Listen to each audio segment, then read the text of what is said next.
right. That's right. It's time for the Dog and Chicken Show.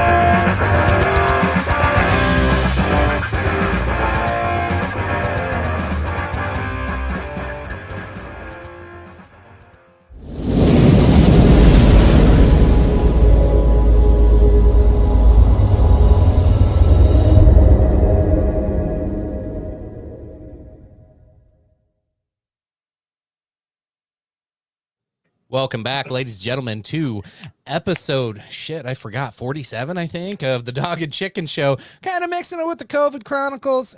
Is what it is, because, we get reminded every day that there is a pandemic, but it's okay to protest as long as it's not against the pandemic. So, I don't know. Whatever. It is what it is. Welcome to the show. As always, we got Tony and Phil with us tonight. Tony, how you doing, sir? Oh, just stressed for time as always and barely made it down. But hey, I got a haircut, so I'm doing great. How dare you? Did you do it in protest? Yeah, let's go with yes. Did you get COVID when you got a haircut? Fuck, I don't know. Probably. Isn't everybody got it? Isn't that the in thing these days? Well, Cuomo and that crazy conspiracy theorist on the left side, Rachel Maddow would think that you would have just automatically gotten it. So. Yeah, probably. It's getting bad out there, guys. It's getting bad. It's getting bad. Phil, how you doing? Well, in these trying times, you can at least come here to the Dog and Chicken Show to get your daily dosage of vitamin P to help, bring you through these tough and trying times. And I'm doing marvelous, doing wonderful as always, because I'm here with all of you, the folks at Big Bucket Entertainment and KOE Nation. Yes, this is actually one of the few times I was actually wondering if Tony was going to make it on time, because we all know that I'm a stickler against tardiness. But yeah. I was about to say, Tony, probably owe me at least one. I probably owe you at least one or two. But I am the devilishly handsome outlaw himself, your king of extreme, Phil KOE, here to join all of you as we dive deep into episode 47 of these very interesting times we're in. And also, little audience participation. I don't know what I'm drinking tonight, whether it's going to be bourbon, scotch, or a special cognac that's mixed with a little bit of French red wine. I'll let the audience decide. So get back to me in a few minutes when I feel like drinking. But other than that, Chicken, thank you for hosting us this evening. And what are the topics du jour this evening, sir?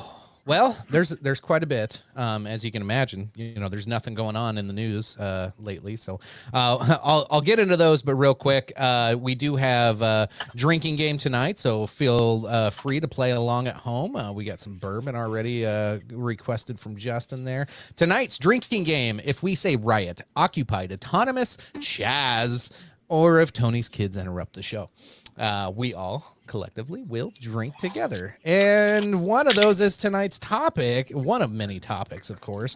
We will talk about the craziness that's going on in Seattle. Is Tony just chugging a beer, or is that water? Hopefully that's water. It's Gatorade. Okay. You had me worried there for a second, sir. A little dehydrated. Tony's like, tonight's show's gonna suck.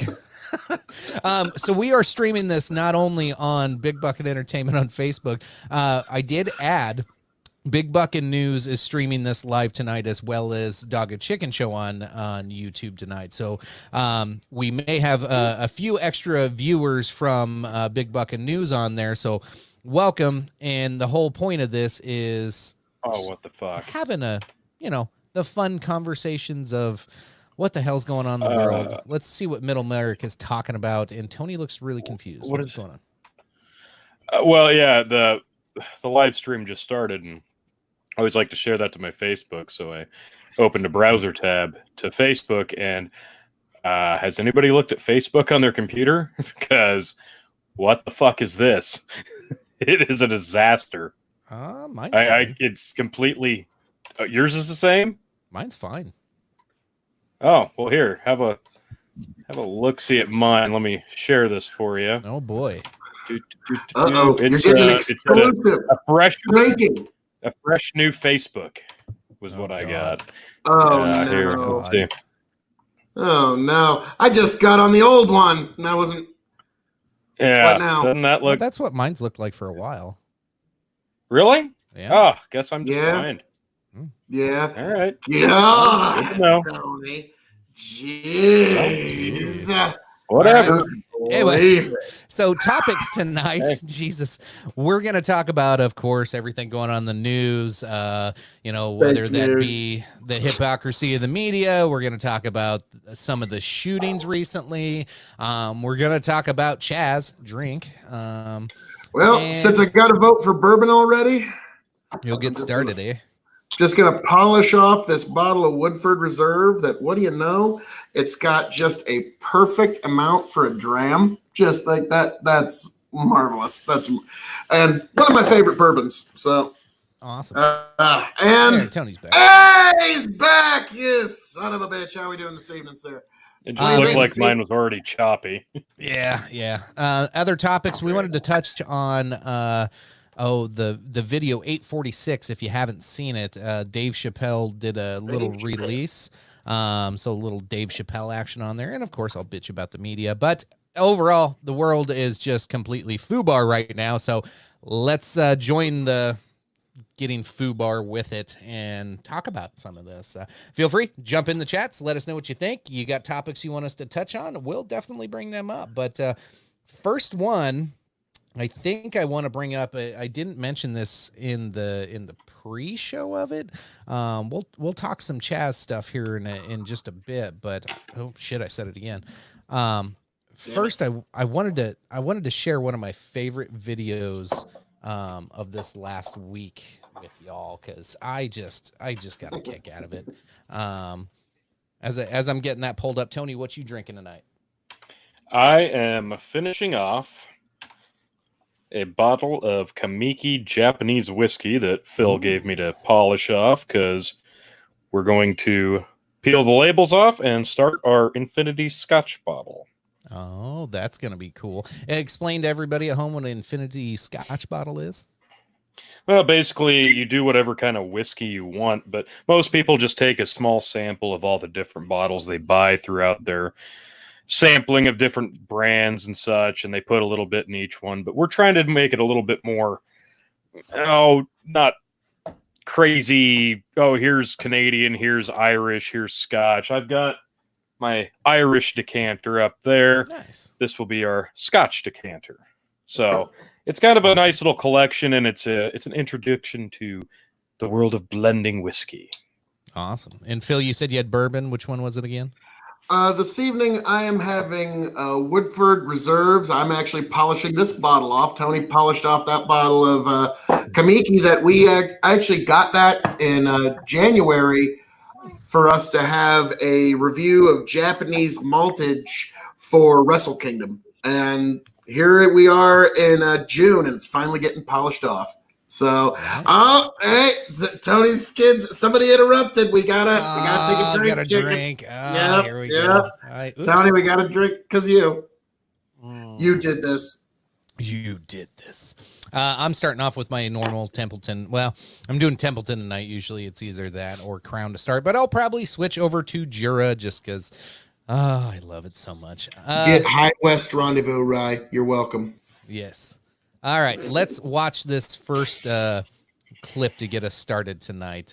You can all imagine why I'm such a fan of this, but without further ado, this is funny.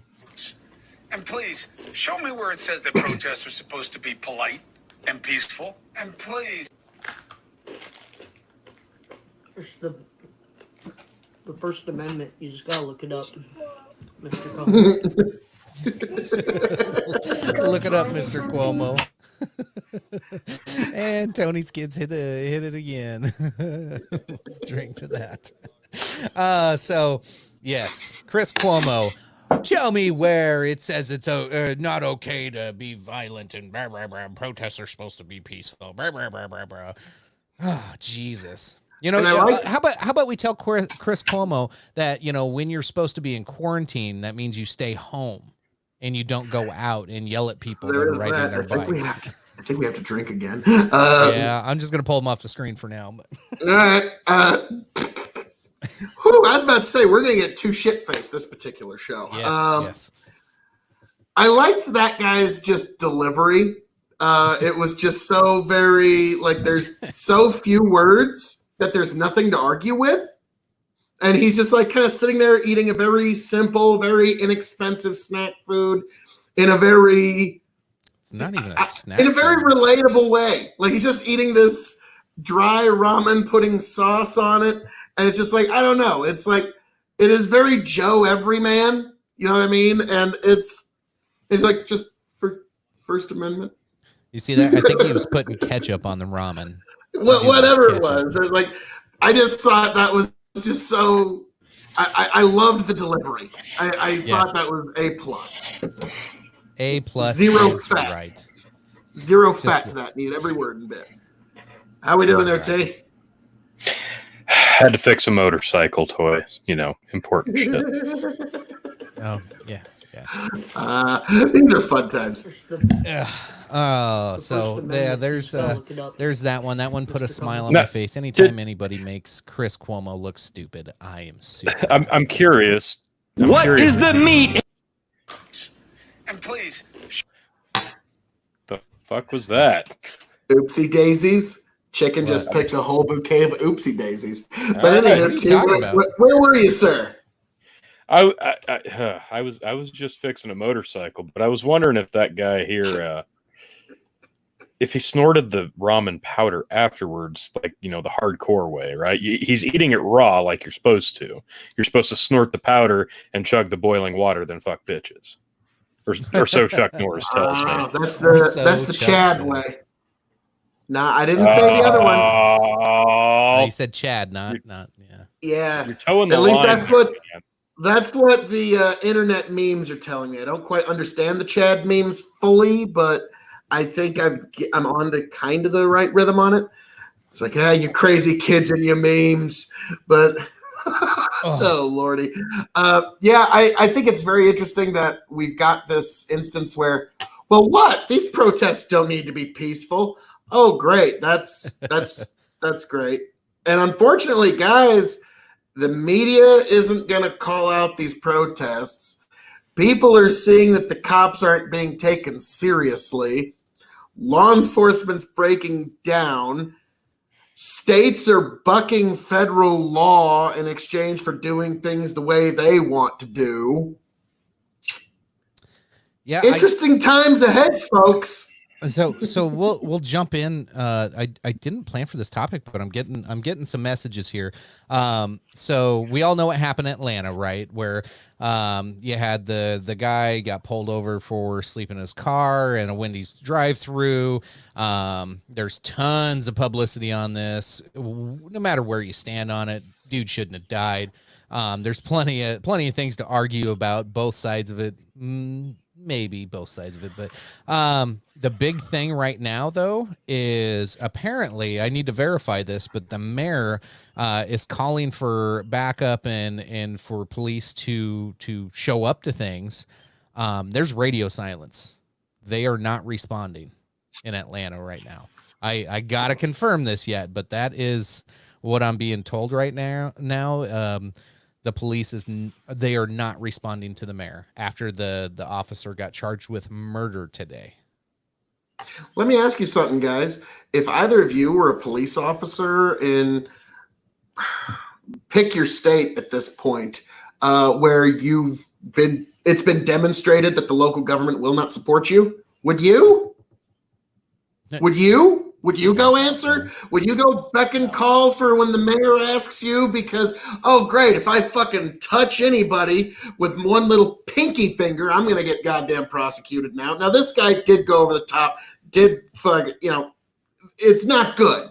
It doesn't look good. But at the same time, it's very obvious that law enforcement in certain parts of the country are not being backed by their local governments. And so the problem you're going to see in the future is less and less people are going to want to go into law enforcement. Yeah. But certainly not the cream of the crop. I'm doing a quick search because this is a developing story and there's already, and so take this with a grain of salt. Every time they have these debunking and fact checking and accurate checking. You got to take it with a grain of salt. Now, there's some saying that this is true and some saying it's not, all within the last 30 to 45 minutes. So probably won't know anything if this is authentic or how widespread it is. Usually they don't come out with a story like this unless there's some kind of merit to it. So maybe it's not as widespread. Maybe it is more widespread and they're just trying to save face. Who knows? We'll have to wait and see. That's an interesting development, though. I understand what you're saying, but like you said, Tony, yes, Tony's exactly right. This is just the beginning because, boy, you have some cities that are legitimately looking at defunding the police now, which I never thought those words would even fall out of my lips within my lifetime. Like, I'm flabbergasted and gobsmacked that these are the conversations that we're having in 2020. So, yeah, I don't know, but like I said, you're like being a police officer, like by the week is being a less and less, is a job that has less and less incentive to be in. Am I wrong on that? No, I think at this point, basically, you're in law enforcement, and it really, like you just said, it doesn't matter where you're in law enforcement. Basically, if you do anything wrong, all law enforcement is under a microscope at this point. And that's just nature of the beast. And that's kind of been snowballing for a long time. And honestly, it's kind of shocking that in some instances it took this long, because look back to like the LA riots and all the horrible stuff that's happened on the bad side of police enforcement up until this point. It's kind of crazy that it took as long as it did to get this bad. And it's unfortunate that the bad stuff that happened had to happen to get to this point, to get this reaction. But now it's like it's almost the wrong reaction. It's everybody's on high alert, and everybody's nerves are shot at this point in terms of riots and protests and supporting but not supporting in law enforcement. Nobody really knows what side to be on at this point. It doesn't matter what part of the country you're in. Honestly, the best thing you can do is just stay the fuck out of it. But that's not an option for those in the law enforcement field. And I don't know. You're right. It's going to be a lot less appealing to become a police officer in the future. One of the suggestions is, why can't the police the bad police? Well, you don't know somebody's a bad cop until they're a bad cop in a lot of these cases. Like, some of these guys are career bad cops, and you find that out a little too late. Like, oh, well, now that they did this horrible thing, we're going to read their rap sheet. And, well, why did it take so long to get them out? Well, that's not always the case. Sometimes it's just one instance and you don't have the full story. And like the recent one, you see a guy doing something bad and then a bad thing happens. It's really not ideal, but these are the things that happen. So amidst all the chaos and the race war and the protesting, you can't do anything wrong. Like you said, Phil, if you touch somebody with a pinky and you just know you're done, like, that's it. I wouldn't respond. In fact, I'm surprised more cops haven't quit over the last week or so. Well, there have been significant resignations in New York City. I think the stat was like 6 a day resignations being finalized and paperwork going through, and many more to come, and some not even finished filling out paperwork. That doesn't include the ones that just walked off the job. Wow. This is guys, I remember a couple months ago, I had no idea how right I was going to be when I said future generations are going to scrutinize this particular era in history. And boy, howdy, did that one ever turn out to be correct? Because here we are. And yes, I do believe this is a point in history future generations are going to heavily scrutinize.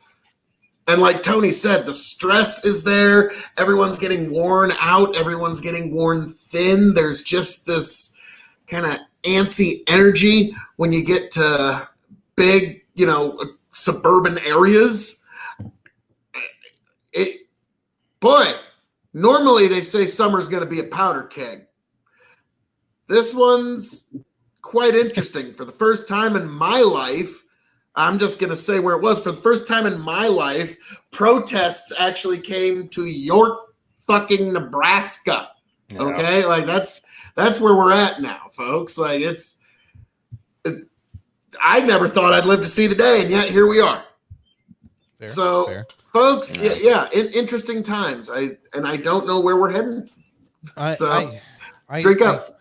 I think we're seeing, Tony, I think your head's where a lot of people are right now. But we're starting to see people coming out of that. And I think people pick one of two avenues of, I'm just going to sit back until it affects me personally or somebody I know personally. And then they have an action plan to react. Or you have what we saw in New Mexico, where you have local militias forming. And then the guy that actually did the shooting wasn't even part of that militia. He was just there. He was a former city council member, and he was just like, fuck this. You guys are tearing down statues in my city. You're coming to my town. And shit escalated. We can show some of the video on there. I do have this set for 18 or above on YouTube. We'll see how Facebook responds, but too hot for YouTube. Too hot. I'll be playing the same videos that I found on Facebook anyway, so I don't think we'll get kicked off of that one. But it is. I think we're coming to a place where people are saying the cops ain't showing up because half of them quit. Somebody's got to do something. What happened in New Mexico? They're tearing down a statue. The cops didn't show up. So you had a counter protest fighting with another protest group. And it was violent way before guns were drawn or anything. There was pushing and shoving. If you watch all the videos, that shit had nowhere but bad to go. Like that road was paved long before. But if there were police there to help calm it down, might have seen a different outcome. Go ahead, Phil. With that video, I just saw that video this morning. And I was quite appalled. The guy had drawn his gun and was trying to get away. And then somebody literally tackles him. And at some point, somebody's screaming on the film, "He'll fucking kill you." And who knows which way that was directed. The guy gets tackled down to the ground. Somebody hits him with a skateboard on his way down, and then he fires a shot. And wow, like when I saw that, I was like, boy, howdy.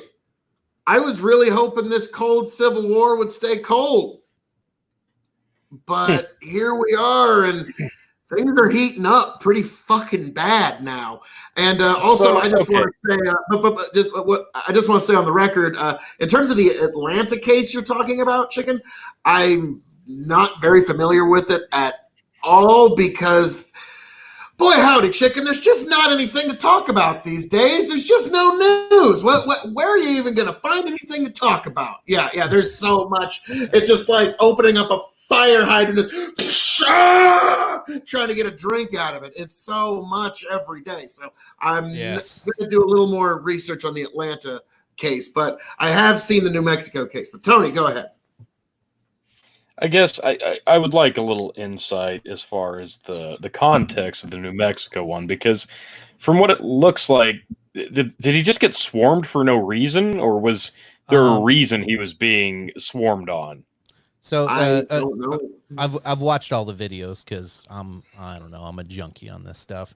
There wasn't a lot of good going on here. That's why I said like the road was paved for us to get really bad from the start of any video I've seen. So you have the local militias trying to protect this statue and keep protesters away that want to tear it down. So the local militia, they didn't pull any guns. They had guns on them, but they're just trying to stand in defense and keep people from tying ropes around the thing. Well, this one lady comes up to the shooter, and we'll show some of the video here in just a minute, but she keeps getting in front of him on purpose to where he can't get up to block anybody else. So, she's interfering in his movement, and then he interferes in hers, and there's some pushing, there's some shoving. And he throws her down pretty violently, which, as a man, when you see a woman get thrown to the ground, you imagine the reaction from her friends. That's when they all swarm and kind of attack him and try to hit him with a skateboard. So, okay, sure. Here's the thing. Okay, I didn't know that angle of it. That's where it should have ended. He walked away, de-escalated. He's like, nope, this shit's getting real. He walked away, and all of a sudden, you get a group of these guys start screaming, yelling, get him, kill that motherfucker, and they start chasing after him. And I got the video of the actual, one of the newer videos that were released up close, like what happened as he pulled the gun, and you see him shoot the dude. Like, this is probably some of the clearer video that I've seen. That's my, well, this one's actually public. This one's on Daily Mail. This is news. So yeah, we're going to test it. Phil's like, you're going to get us kicked off. That's why our YouTube channel. So in case we get kicked off of Facebook for anything on here, just medieval. You can look us up, Dog and Chicken Show or Big Bucket News on YouTube. They will be streaming on there, as I have flagged them to be 18 and older, so we should be safe. I'm going to pull this up so we can see the moment of chaos here. Oh my. I mean, to me, it's just, this is a fascinating moment on so many different levels, that this is now something that gets so much online attention. You know what I mean? Like, this, of all the things, like, yeah, people getting into deadly conflict. And I hate to say it, like, I'm kind of like, chicken, don't show it, but god damn it, I need to see. Yeah. So Like, warning for the folks at home. This is one of the more graphic videos that are out there on this. Let's see, because this is from the Daily Mail, and they do this ad thing. So okay, here it goes. So this is after he left. It's de-escalated. He's walking away, and just a few people start chasing after him. Did somebody literally yell instigator? Yep. As they're charging him? So you can't see it. They're in the middle of the street. He's on the ground now. Wow. This is not the shot I saw. Okay. No, my video, is it froze on your end? Because it looks froze on mine. Oh yeah. Yeah. Stupid. It's frozen. Let it go. Let it go. Yeah, my daughter grew up on that movie. I had to watch that movie like 800,000 times. So let me refresh this. You leave a sentence on the word frozen, that's immediately where my brain's going. Sorry. Fair enough. Just advice for anybody: if you get any of your news from Daily Mail, just expect your computer to slow down. They have so many pop-ups and ads and garbage. We're live streaming this show from outer space, and you're trying to stream a video onto and it's not all instant and immediate. The satellites in outer space, like, what the fuck? Goddamn technology, this sucks. No, actually, this podcast is a goddamn miracle, and the fact that you're able to get that much of it on there, it's kind of like the Louis C.K. bit. Well, if you don't like it, make your own then. See how close it is. That's fair. You don't like it, do it yourself. He did make his own. What are you talking? We're streaming to it right now. Big fucking news. While I'm reloading that, did you hear what was the other comedian that just got canceled because of claims on Twitter? Did you hear about that one? Another one. Just like 2 hours ago. I've never heard of him before in my life. Yeah, he had some Netflix thing, and now it's not a thing anymore. Because he did something bad, I don't know. Like literally, that's the thing. It's just headlines like 2 hours ago. It's claims and screenshots of supposed emails, but there's no evidence to anything, and everybody's like sending in PMs to this chick and saying, "Oh yeah, me too. This happened to me too." And Crystalia took me home, but I didn't regret it, and I had a good time, and I was 18.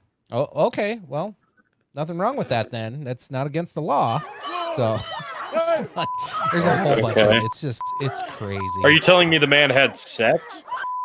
Well, fuck him. Yeah. He's a famous dude, Apparently, had sex with women that were chasing after him. So get out. what? Yeah. Get out of town. Yeah, so yeah, I barely heard of that, but like I'm gonna be frank. Who? Who the Yeah, fuck? Like, am I supposed to pretend this is like? I'm sorry, this isn't exactly like Johnny Carson or something. This isn't like some big, Right. huge fucking. This isn't like George Clooney's getting caught up in some sort of allegation. This is some dude like. This is literally the first time I've ever heard of him, and unfortunately, this is the best press he's ever gotten in his life. Yeah, he's pretty new to the comic. Well, not new to the comic scene, but he's hitting his peak right now. Being accused got him on our screens, guys. Being accused of this got him on our screens. Look for false sexual allegations in the future to be used as ad campaigns in the next 10 years. You've heard it here first. There's going to be someone that's going to come out with a false sexual allegation just so they can get their name in the fucking papers. Holy All right, shit. Here's the rest of the video. I think I got it going. Here. Oh no. That's a hell of a segue. So oh shit! Fuck! Oh snap! and you see right away he sits off to the side. Now that local militia group that they tried to blame this guy for being a part of actually came, apprehended him, and gave medical aid to the guy that was shot. But you see the guy who got shot, he was one of the guys that came up, grabbed the skateboard, and tried to hit the dude. Like, the dude's like on the ground getting beat up by two people already, and somebody's swinging a skateboard at him. Like, I don't like. What would you do? Like, well, that's kind of the whole basis of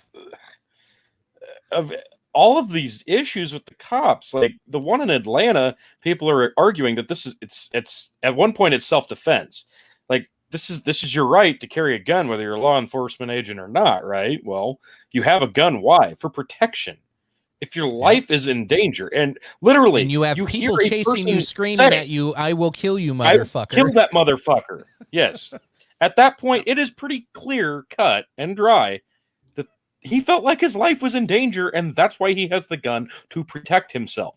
So he might be a piece of shit. He may have instigated it. He may have gone down there just to be an asshole. Whatever the reason, he felt like his life was in danger, and he protected himself. He might be a piece of shit. He still thought Maybe he was going to really die, cool and it was Who knows? it's either me or it's you. And in that moment, he chose himself. And who's not going to do that if that's the leveraging that they have? Is, well, I've got a gun, and all these people have skateboards. Yeah. What the fuck do you think is going to happen? Yeah, boy, this is you have to wonder how many more times this summer this is going to happen. This is A lot. just the beginning. Yeah. Like, that's why it's like, when we were watching that, boy, this is grisly. This just feels kind of medieval. And then I saw, like, boy, well, y'all remember the shot heard around the world. Yeah. The cold Civil War heated up a little bit this week, folks. This is great. This is a great time. So drink up, because these are some interesting times we live in, folks. So, So yeah, those for joining late, we'll get the drinking game pulled back up. I see Bernie's in here, and she hasn't made us drink yet, so I figure she's been waiting. hello, Bernie. Yes, good evening, Bernie. So an occupied riot of the autonomous Chaz. Ha! There we go. Damn it. Let's get our drink button up here. So, real quick, so most of these videos and most of the stuff we're talking about, if you don't commonly follow us on, some people follow, some people liked it, some people wait for me to share my own videos from Big Buckin' Entertainment. But if you look up Big Buckin' Entertainment on Facebook, been uploading all these videos and all this like I don't know, I don't post everything. It's just like the ones that make me go, what the fuck? Like I make sure those get recorded, uploaded, and I try to stay pretty out of the conversation. There's been a few of them. I see.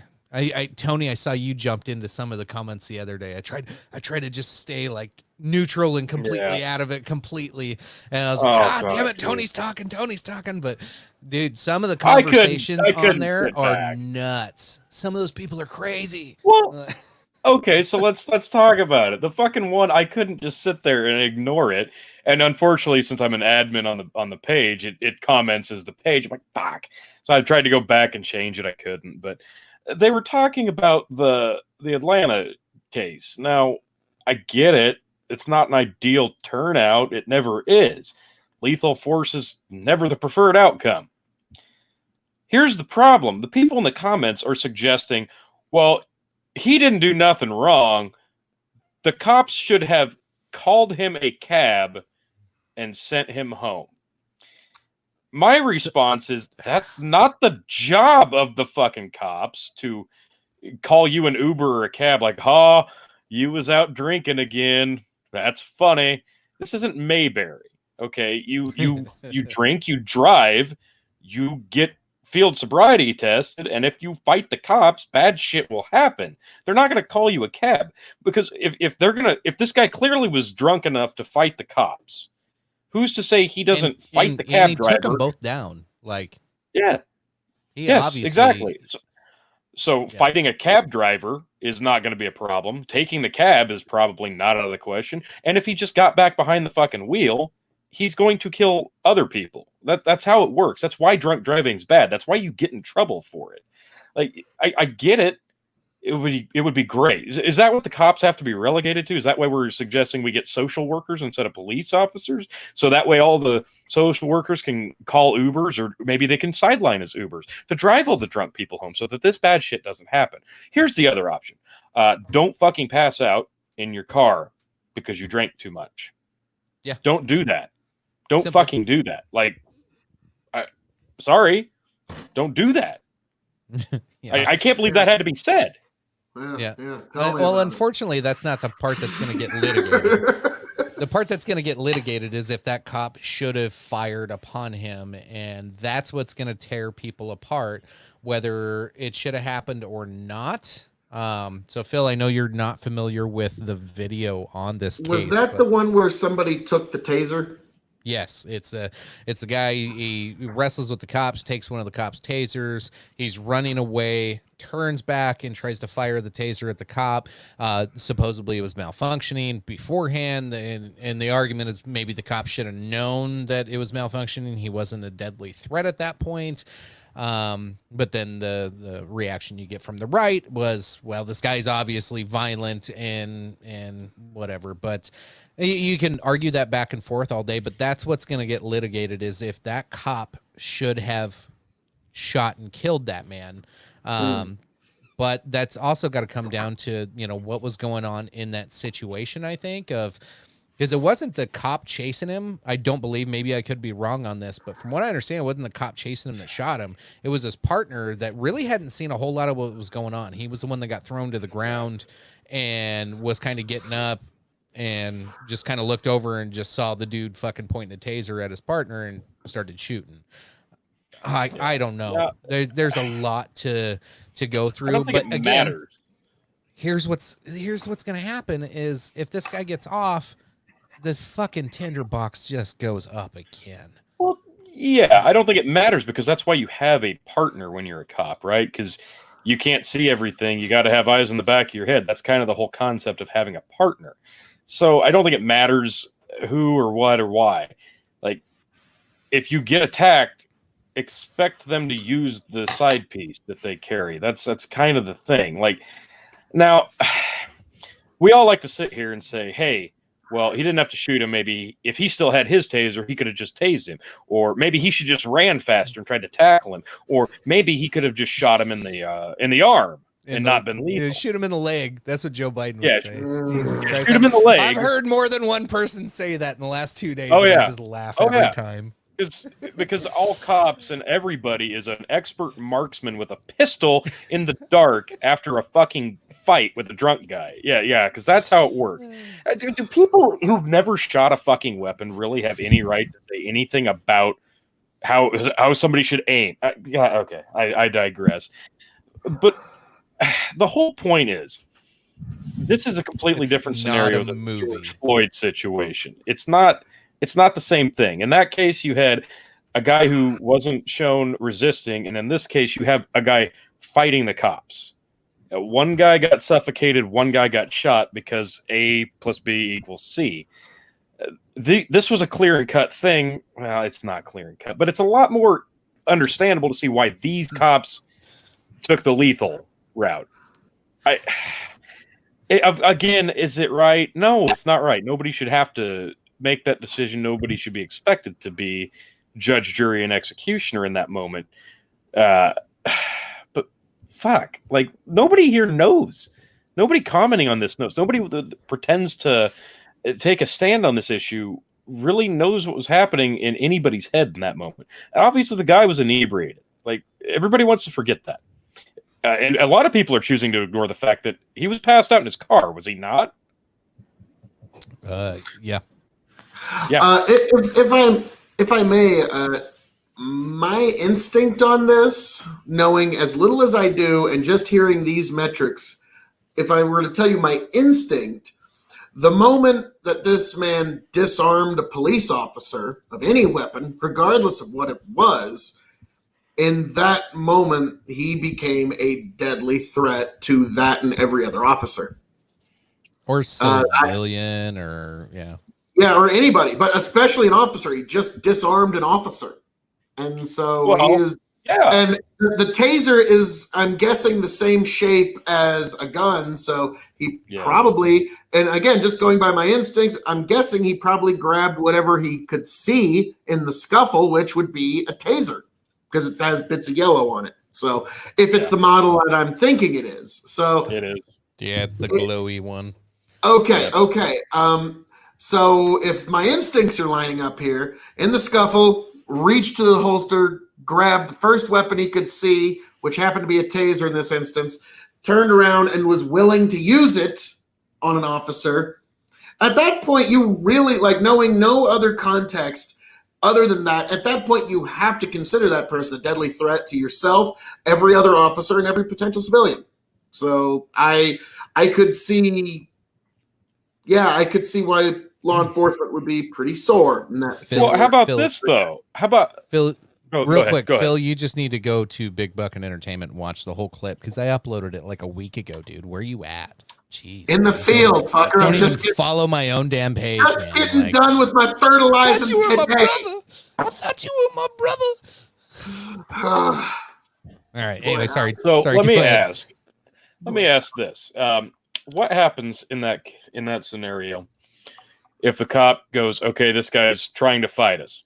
What if the cops just both go, "Well, given the way the world's working right now, fuck this," and they both bail, they retreat, they jump in their car, they lock the door, and they wait for this guy to just kind of skedaddle? Because that was another suggestion I read as a comment.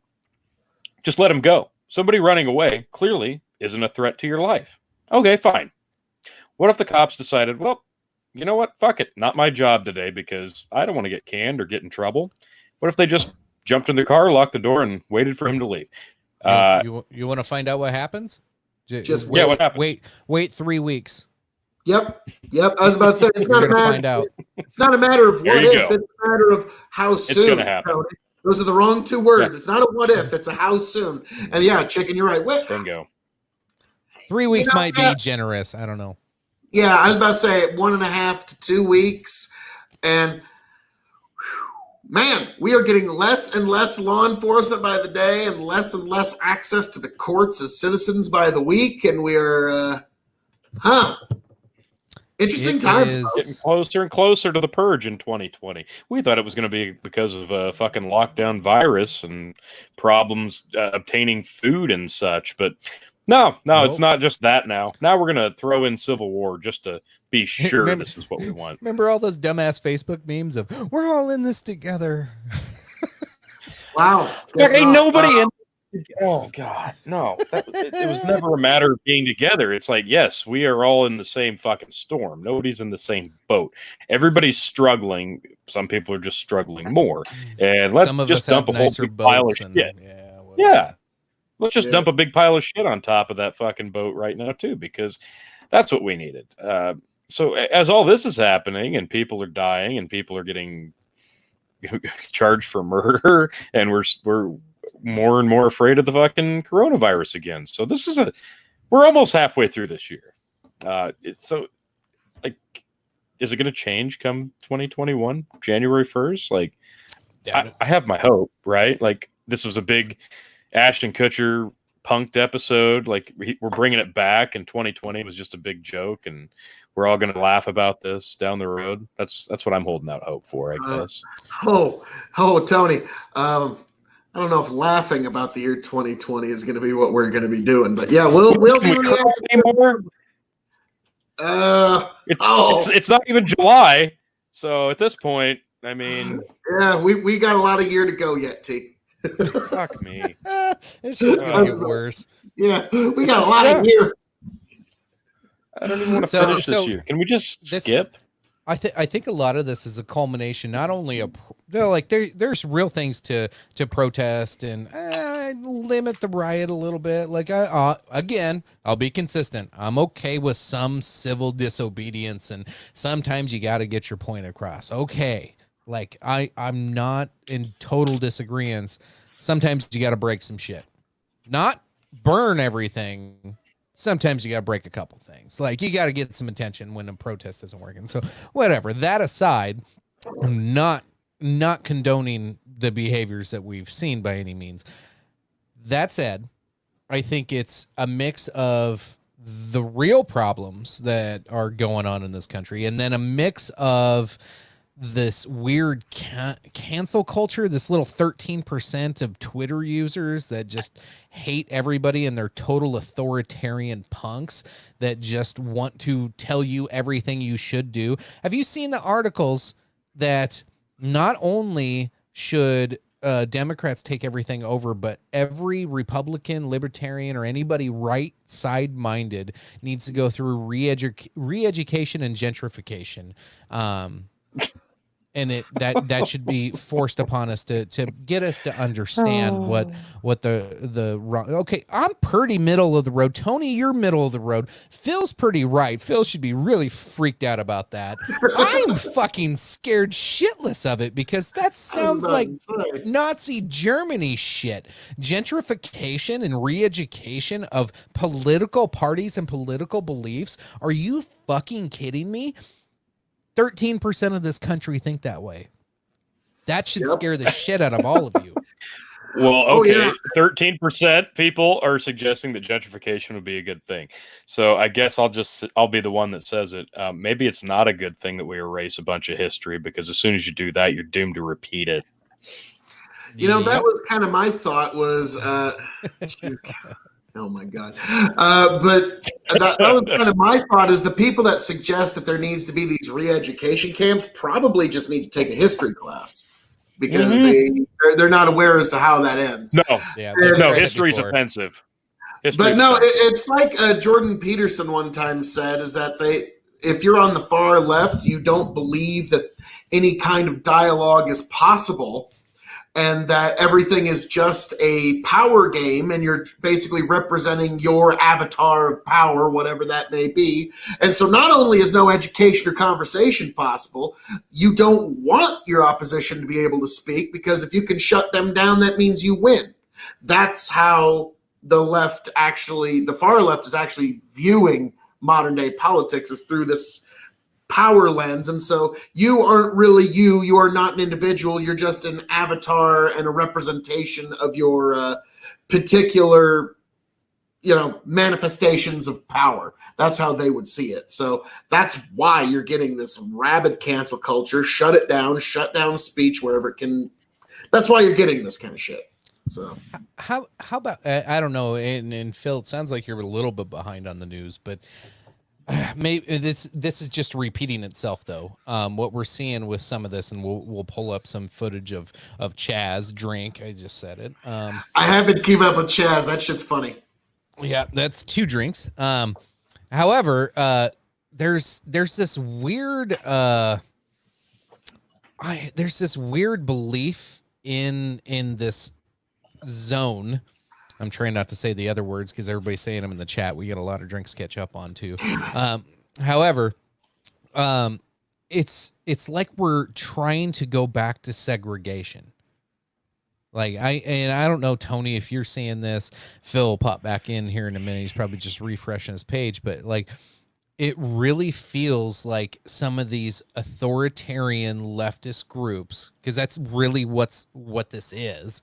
Let's not, let's not sugarcoat what this is. It's leftist authoritarian groups, and they are trying, whether you can call it white guilt, you can call it whatever you want, but they're trying to take us back to the 50s and have segregation. Like I thought that was the whole point of the fucking protests. We don't want segregation.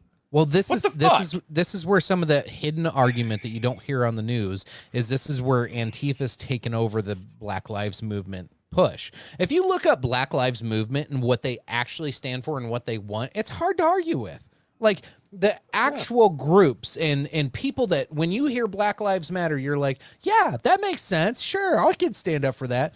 But then you go to the websites and you're like, oh, they want donations. And then you look at where their donations go. And then you're like, oh my God, that's just a Democratic Party like fundraiser group. Okay, that's not cool. Where's that money really going? And then what was it in Minneapolis?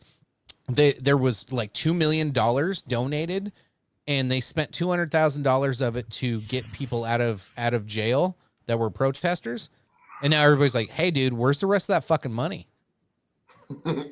Like this is rampant, and this is where, like, maybe it's not Antifa, maybe it's other people just taking advantage of the financial situation and financial gains. Whatever, it's America, it's capitalism. If you're dumb enough to give your money to somebody without looking into them, sorry, you fucking bad on you. Maybe you should tune into a show like this because we're gonna educate you on some of that here tonight. But damn it, like. You need to know where your money's going, people. Quit just handing over money because you think you're being guilted by the news media and because you had, one bad comment you said one time and you feel guilty about it. Just, go pray to your God or tell your wife or your husband that you're sorry for, what you did and you're going to be a better person, because that's all you need to worry about is your family and whoever you pray to, if you pray to somebody. Like, otherwise, you don't owe anybody shit. Sorry. Go ahead. Say people have been sending money to televangelists for years, so it's not like this is a new concept. So, I mean, I don't know what you expect. People are a creature of habit, so some habits are hard to break. Like, we can't wait to give that shit away. We're like, damn government, taking all those taxes out of my taxes out of my paycheck. Ooh, Amazon flash sale. Ooh, this guy on TV wants to for pennies a day. Oh well, fuck yeah! Let's get Amazon put up an ad of something I looked at yesterday. Phil's guilty of that.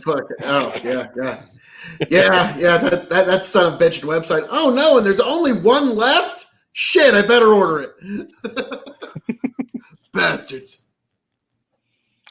Oh no, I'm just tired.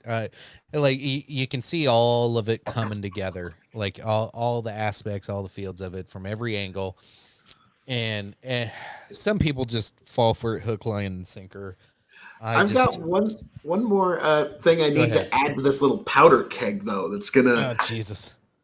And it's gonna take some time. It'll be about January when it hits. But what are y'all gonna do?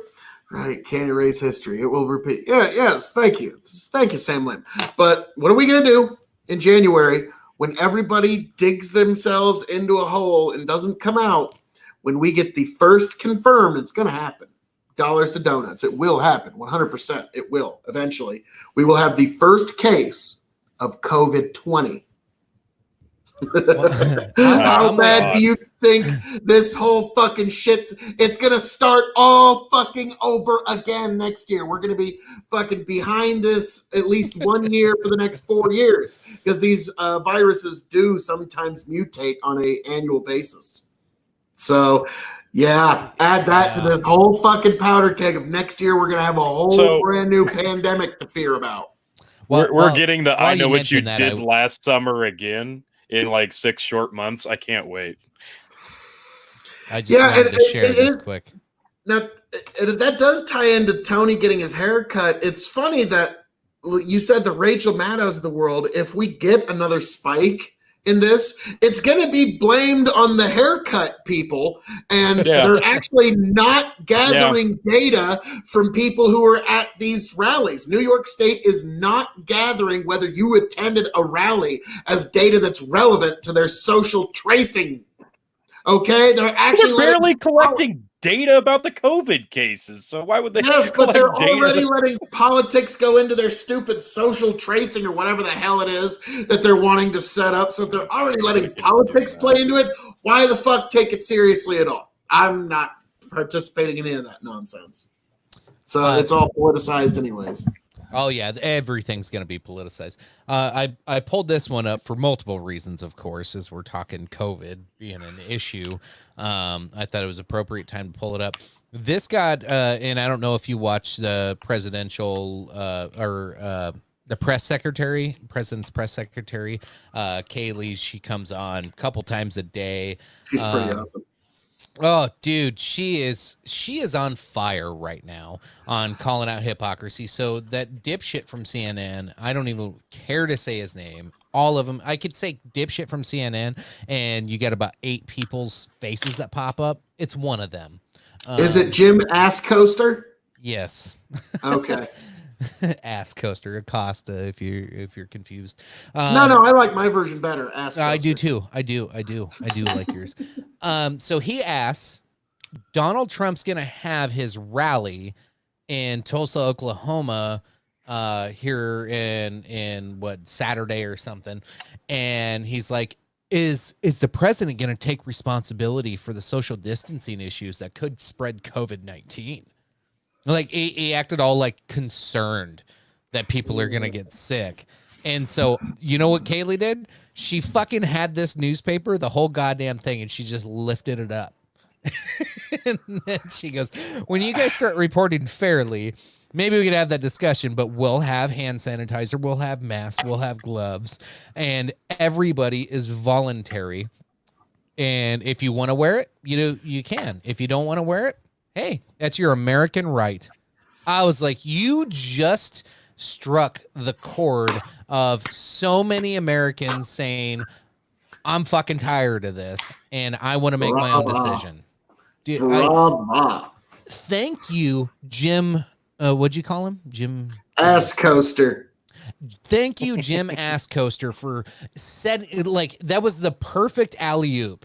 Like, and he didn't even see it coming. He like threw that fucking ball in the air, and he's like, nobody's gonna get that. And she fucking like jumps on this big ass trampoline, does a triple fucking backflip, and fucking dunks the son of a bitch on his fucking head. I was just like, what an idiot. Like, why would you set her up like that? But whatever. It was great. I thought it was fantastic. Well done. Well done. Yeah, she is worth her weight in gold. I mean, Trump needs to just give her another raise like every week. Like, that was brilliant casting on their part. Not only that, but was it she worked at CNN before like getting released or So amazing casting choice by the staff. It's almost like Trump knows a thing or two about casting. Just so you get a pretty blonde girl, well educated, used to work for fake news, and is a pretty hard righty. And you give her a lot of money, she's fucking dangerous. Yeah, because she knows how to play the media game as dirty as they do, and Which is kind of fascinating to watch that we now have this antagonistic media that's actually doing everything it can to ensure the failure of a presidential administration. Isn't that weird? That's fascinating. That's dangerous, is what that is. I find it, weird, fascinating, dangerous, worrying that we have a media that really doesn't seem to give a shit about the people that they're reporting to. That's the one thing that they don't seem to give a shit about the people that their news is pointed at, other than that they believe what they want them to believe, but they don't seem to really care about what's affecting them on a day-to-day basis. They don't seem to care about them other than the fact that are you subservient enough to our interests? And so people wonder why folks in the media are seen as a bit condescending. I wonder why. Learn to I code, have some fuckers. I have some footage here from Chaz. We'll drink again. Damn it! Which is now it's now called Chop. They decided Don't like it as much. Chaz probably had too much masculinity in there, and it would probably offended a couple of whatever. Who knows what? Somebody. Who knows? So, someone in that group was offended. Chaz, so now it Chop. is Capitol Hill occupied protest, and he said it again, so we'll have another drink. But we do have a walkthrough video. I'm not going to play the audio on here because it's a very long video, but I wanted to show you around what is the occupied zone. And I said, people are so I said fucking stupid. I'm sorry. It's so fucking stupid. I guess I'm going to say it one more time because you actually had a successful branding. Everybody from sea to shining fucking sea knew what Chaz was. We all knew it. Now that everybody knows, wait. We need to change the name for no given reason, for no one's benefit. So, these people are truly dumb, which is why it's an acronym now, Phil. We like acronyms. It always was, but like you had a successful branding and you changed it like morons. Like, remember how much people like New Coke? Yeah. What? So we're going to go back to Chaz Classic here in about a month? Yes. Well, other cities, if it spreads to other cities, I at least hope that they name it Chaz, not Chop. Come on now. Stick true. Right. Drink. Fucking, hang on. Drink. Yeah, there's a bunch of drinks in there. Yeah. I'm going to have to switch to scotch now. All right. Oh, God. Let me finish. By the way, now the show goes south. Next time I'm gonna host a card game. I'm thinking about like my house is now in my yard is just an autonomous zone, and another drink. And if I get pulled over, if anybody gets pulled over, can I just declare the area around my vehicle an autonomous zone and now just laws don't apply? Like, how ridiculous is this going to go? I'm actually kind of fascinated to see how far this is able to be pushed. All right. So that was 2 more drinks on Phil's bed there. Thanks, Phil. Thanks, bud. So what we're looking at right here, so behind you, if you look close, or behind you on the video here, you see in the middle, that is the police precinct. The governor and the mayor came out publicly and saying, "Oh, it's not in bad shape. Everything's just fine. It's windows are knocked out. It's boarded up. There's graffiti everywhere, but it's in good shape. Disgusting. We're just fine." Disgusting. I'm sorry, just disgusting. Just if you want to watch this video that we're on, I do recommend it mainly because it's kind of funny. It's making fun of it. This was slightly offensive. You can look him up. I'm trying to remember the guy's name. But his channel's name is Slightly Offensive on YouTube, and you can look this up. And he does this like walkthrough. Now he has to remain like anonymous because he's pretty well known as like a right wing YouTuber and gets called out all the time. But you know, he's in a place where everybody can wear an Antifa mask and nobody will call you out. So he's just walking around camouflaged the whole time. That's what I was say. Steven funny. Crowder could walk around one of these now with all the mask rules and get away with it. But now, he's got too big of a mouth. He would say something stupid. yeah, he would get himself in trouble. But at that point, that's kind of on him. If he just walks right into the middle of a chop and sets up a change my mind table. Like if he does, I think it would go something like this. well, It would you be got like, more hey, balls than brains, pardon son. me. Pardon me, sir. Can I get by? Well, it's funny you say that because about 16 years ago, I was part of this thing. And it would just snowball from there. Aren't you that fucking guy? This is the George Floyd Memorial they set up, I believe. Yeah, for whatever reason, my laptop really hates showing shit tonight. I blame it all on. Normally, I don't have any problems. My shit usually goes like straight. at least 4 satellites in outer space to make this show possible. So I'm sorry, the fifth one isn't quite I think enough. my wife's watching a chick flick in the other room right now, and my son's playing on his computer. So they're probably sucking my Wi-Fi dry. Don't they know that these are sacrifices that are needed to be made? Let me go yell at him real quick. No, just kidding. We'll suffer through some of this. So you see this beautiful couch that they have laid out here in the middle of the street so they can have some social time and have some conversations. They have tents set up for all kinds of funny shit. Like I'm trying to remember the names of them, but there's like they have like these little like discussion zones where if you want to discuss certain things, you have to go to these little tents and talk to each other. It's fucking amazing. Yeah. Like a personal space tent. Yeah, me here in Rainbow Dust need to go alone to the tent and discuss some things here. Come on, darling. Yeah, that's what's going on at the tents. Like girls with hippie names. Here's their supply station. This is where people have donated food and water. Oh my God. It's like Walking Dead, dude.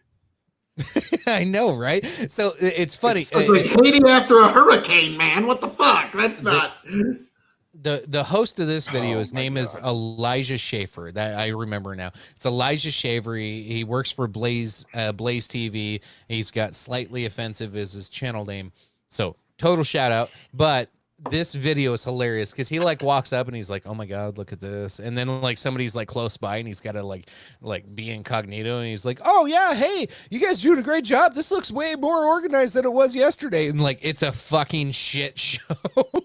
he'll come up to the guy and be like, "Oh yeah, good job, man, good job." Like he's like trying to interact with everybody here. It's fucking great. Oh my God! So basically, what you're telling me is this is going to be the first public execution in Chad or Chop or whatever the fuck. Yeah, got it. I would not be there. Like, ugh. Sorry. No. I think it's because the people wonder that their businesses are in this. If your business is in it, and you want to know what's happening? The armed guards are going around demanding protection money. They're literally starting up extortion rackets. Racketeering, extortion is happening inside this, whatever the fuck you want to call it. So my heart really goes out to anybody that has to actually live through that shit. So this is the unfortunate reality. Yeah, the cops aren't going to do shit for you. And you wonder why people are going to start slowly taking it less and less seriously. I mean, the news is reporting in every instance that it can that people aren't taking the cops seriously and the cops aren't being backed up by their state and local governments.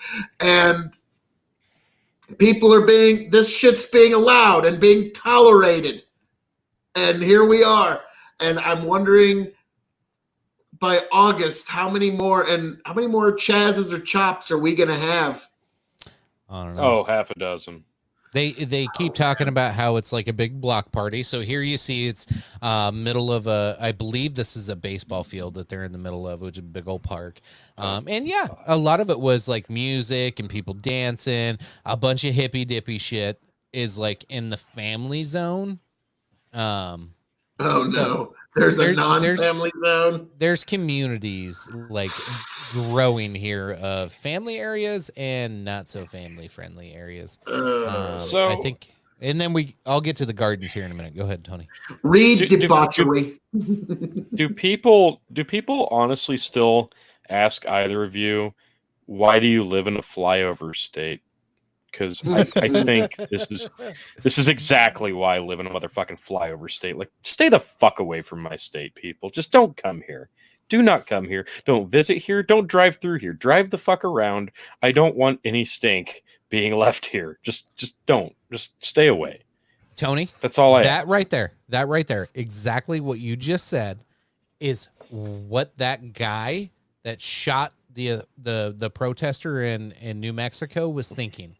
I'm protecting my city, my home, my territory.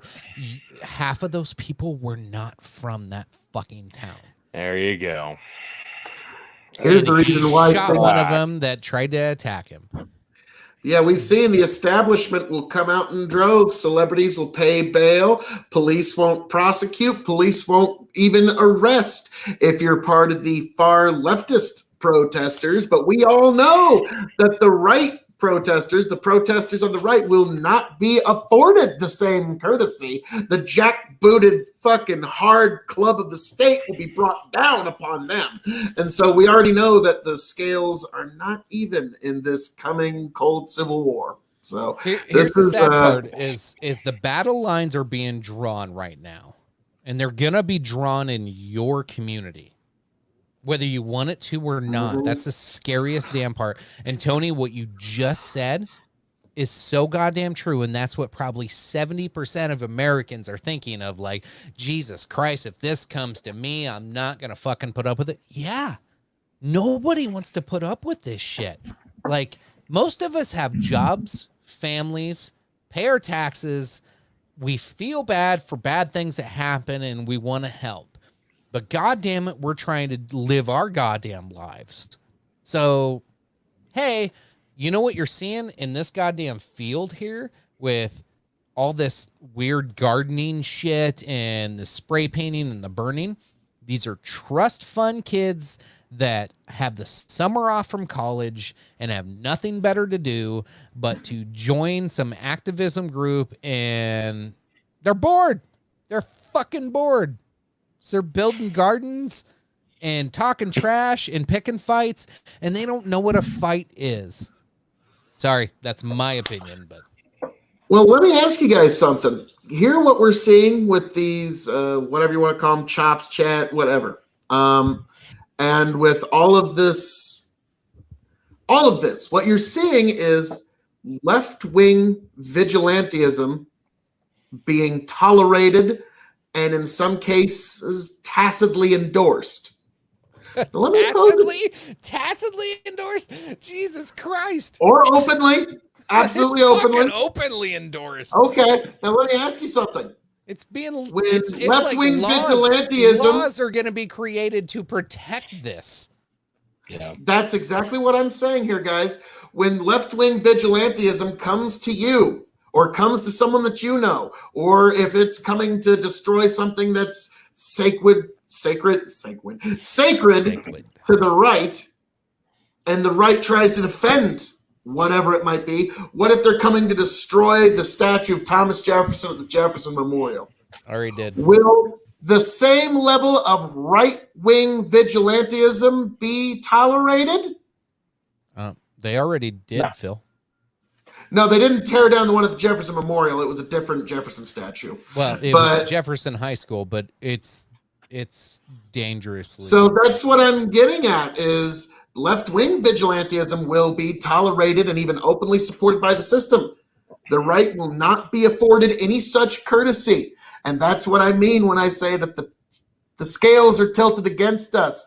Justice might be blind, but she's got one eye up and she's tilting the scale just a little bit now. So that's why you're getting these reactions that you are, especially from the right, because whether it be digitally or legally or whatever avenue you want to look at, there is a clear preferential.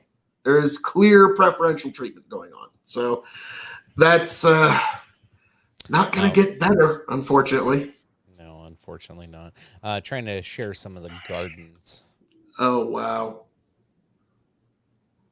Wow. They're better than the pictures I seen. Wait. Hold on. What's that say? Many different indigenous communities have been growing the three sisters, Onesta, corn, Onon Onshera, squash, and O Seheta, beans, for thousands of years. They help one another grow, and when eaten together, give your body complex nutrients. Okay. Oh, that's good to know. Hey, we learned something from them today. That's nice. Well, yeah, I make perfect. I didn't have plans on learning anything. I thought it was going to be racist or something. It's unfortunate that is kind of the expectation coming into it. That it's like, oh God, all right, how is this going to be? Wait, here it comes. Here it comes. What the fuck is this? This garden is for Black and indigenous folks and their plant allies. Plant allies. Yep. Yeah, well, you know, it's like Children of the Corn, or no, not Children of the Corn. I'm thinking of the baseball movie. Jesus Christ, why did I think Field of Dreams? Yeah, Field of Dreams. Yeah, there you go. If you build it, they will come. I imagine somebody sitting in this place right now. Phil just lost it. Somebody's sitting in the middle of this encampment right now, hiring a fucking kite. Plant allies. Plant fucking allies. Phil, hold on. We're acting as if the plants are sentient and self-aware. Hold on, Phil. Somebody's sitting in the middle of this encampment right now, hiring a fucking kite, and all they hear is, if you build it, they will come. And so they started building gardens. So what's the end game here? Like when this breaks down and they're like, all right, get them, Sunflower Squad. Why aren't they doing anything, man? They're just sitting in the ground. You're my plant ally. Like, God, like my plant allies. So Bernie just gave us 4 drinks. Everybody drink up. Thanks, Bernie. No. I went to Scotch. Thanks, Bernie. I really appreciate that. Jesus. We all know when I start drinking Scotch, that's when this really starts going really fast. Fun. Well, in that case, we're capping this at 2 hours. I mean, I'm a farmer. Does that mean I have a plant army? Like what the fuck? Like aliens. Nice. What the fuck? Nice. It's the plants. The plants are aliens. Oh God. Well, they are if they're mushrooms, right, Phil? Yes, according to the fact that there's been discovered mushrooms on Mars. Yep. Yeah, that there's a chance that mushrooms might not be a terrestrial species. Yes, so, Tony, you need to educate yourself on mushrooms. There's a lot of info on that. Like, we could probably do a whole episode just on mushrooms. But just think about that next time you order Supreme Pizza. You might have a non-terrestrial ingredient. I barely have time to mow my lawn and do this podcast, and you motherfuckers want me to go educate myself on mushroom extraterrestrialism. Put in headphones when you mow your yard and listen to fucking podcasts about that shit. That's what I do. I gotta listen to our podcast and like 6 other podcasts. I still don't go back and listen to these after I'm done. I probably should. I'm sorry, because some of them are really good. Are they? Good. Hey, thanks, man. Yeah. Hey. Mostly the ones I'm on. We have one fan. No. Plant allies. That's a new one for me, guys. Like, that's a different level of delusion. Do we have an interruption? We might have an interruption. No, it's a dog. It's a dog. False alarm. I'll drink to that. Say hi, Bella. I'll just drink anyway. And it's pug life. Pug life. So real quick, we can jump into it a little bit. Phil, you'd brought up, or I brought it up too. Tony has not yet watched the Dave Chappelle 846 special that he pumped out here. Oh, it was about a week ago or so, and I had shared it with you guys, and I'd watched it, and I thought to me, I thought it was powerful.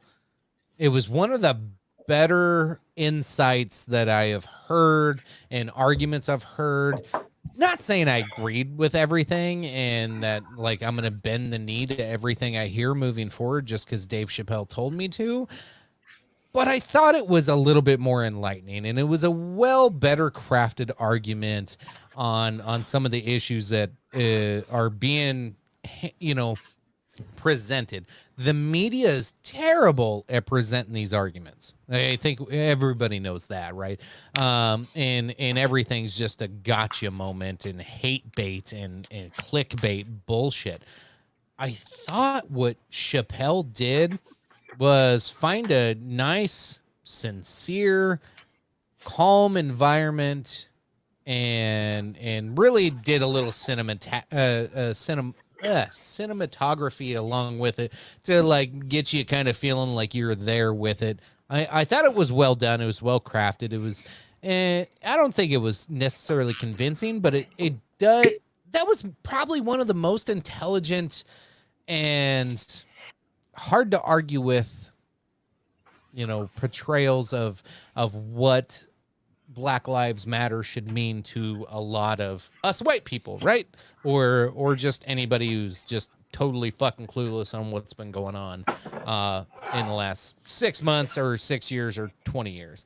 I thought it was good, and it gave you a little perception on there. Phil, you got to watch it. What'd you think?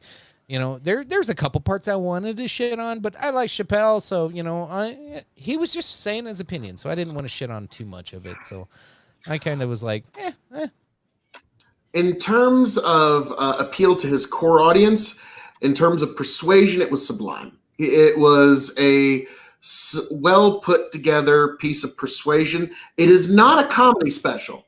Do not approach it expecting to ha ha ha. You're not going to do that too much. You're not going to burst out laughing. It does make you think. And what it really does better than anything is it helps you understand the perspective of Dave Chappelle and how he is approaching and seeing things. I got to watch it, and I thought it was a good performance, and it will go down in history as the first post-COVID concert put on in North America.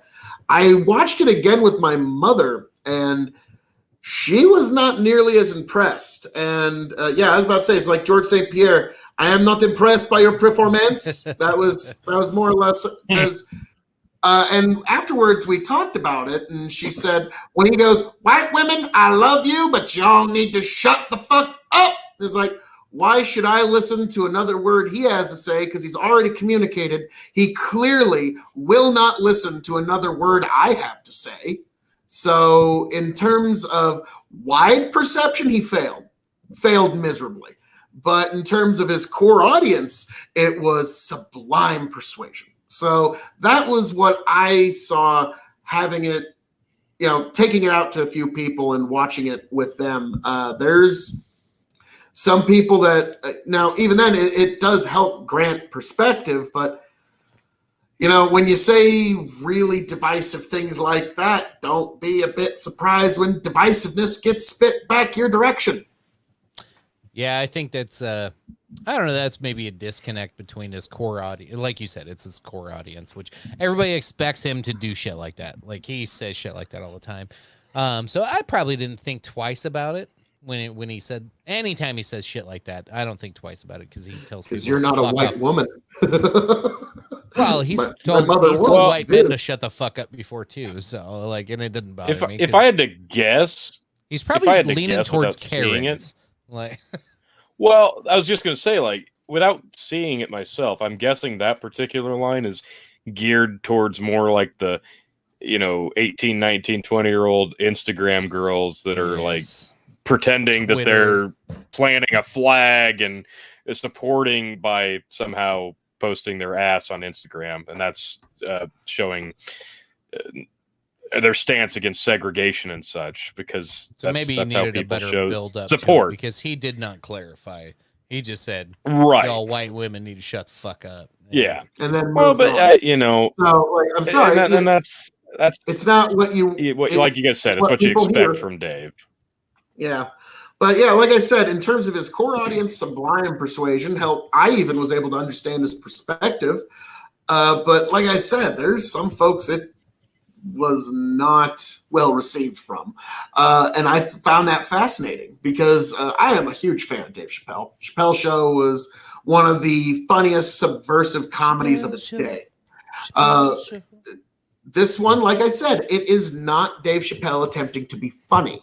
So if you go into it understanding that this is really him sitting there for about 25 minutes being drunk and high talking to you. And now, Tony, I can't imagine you with 3 kids and another one on the way and says, what the fuck? You ain't got 25 minutes to listen to Dave Chappelle rant and rave? I mean, now granted, you should dedicate that to hearing Phil KOE rant and rave, but that's a different. Oh, just I like do that a lot. videos. That's the problem. Jesus. That's the problem. I dedicate a lot of time listening to Phil rant and rave, so my time is limited. So, but yeah, I found it interesting, thought-provoking, and it was good art. And to me, that is the essence of good art, is that it makes you think. So whether you liked it or hated it, I found it compelling. So that's my overarching take on 846. And yeah, that he did very well with that, and how he just painted the picture so well. Other than that, like I said, it's divisive. But hey, that's art. So, Tony, you definitely need to check it out if you get time, but I don't know when that's going to be. Yeah. I do recommend checking it out for anybody who hasn't seen it yet. But like, you know, when I'm sitting there, I'm talking to my 11-year-old about to turn 12, and you know, kids these days, Jesus Christ, like they're exposed to so much more of the real world than any of us want to realize. Like whether he's playing an online game or whatever, you can about imagine the shit they talk about online and the shit he hears and whatnot. And so, you know, he hasn't talked to me a whole lot about it, but like he's playing this Roblox game the other day, and I came in. I always try to like come into his room when he's not paying attention and scare the shit out of him in the middle of his game, especially if he's on the chat and he's got his headset on. Because he squeals kind of like a pig, and it's really funny. Like, because I was like, when I scare the shit out. So I can imagine everybody else on his game hearing him go. Anyway, that aside, like I scared the shit out of him the other day. It's okay, Tony, take a breath. I scared the shit out of him the other day, and I can't remember what I said to him afterwards, but he heard me wrong. I don't know what he thought I said, but he goes, "Oh God, thank God you didn't say that, Dad." And I go, "Why?" He goes, "I thought this was going to be another Black Lives Matter argument." I'm like, "You're 11." I'm like, "Fuck." It's hitting my son's video games at 11 years old. And so I'm like, I had to ask him, I'm like, "What do you know about it? Like, what are you seeing on there?" And he's like, "Well, everybody's telling me I have to say I'm for it, and I don't even know what it is. So I just ignore them." I'm like, "Okay, that's fair." An 11-year-old boy doesn't understand the concept of what this is. And so I had to educate him a little bit on that. And this has been going on for, you know, a couple weeks. And, you know, he watches some pretty adult content sometimes, and whether I know about it or sometimes he watches it with me. I'm sure he watches shit without me. And so I thought just he's a smart kid, and he gets compelling arguments. And so with the conversations I've had in the last week and a half, 2 weeks with him, and then I showed him that Dave Chappelle video, and he sat down and watched Dave Chappelle with me before. He knows he's a really funny guy. He really likes his stuff. And he watched that, and for an 11-year-old to go, huh, like, I don't think he gets it. He's 11. It's going to take him a long time to get it. I think we all know that. But I think his understanding of it changed quite a bit. And pretty much what I left it with was, Like when somebody's forcing you to do something, kid, you don't have to do anything. You have your own personal beliefs. You have your own personal thoughts. You do you, buddy. Like, as long as you're not hurting anybody when you do it. Now, if you got questions about it, your dad's here. You got family all around you. You got people you can talk to. Just don't go around fucking with people or saying anything bad for now. Until you understand the world, you got a long ways to go, kid. But like an 11-year-old has way more understanding of the problems of race relations in our country than probably any three of us did. Maybe I'm wrong. I don't know. I was pretty ignorant to any. I mean, you can argue whether we had racial issues or not, and you can go round and round about that.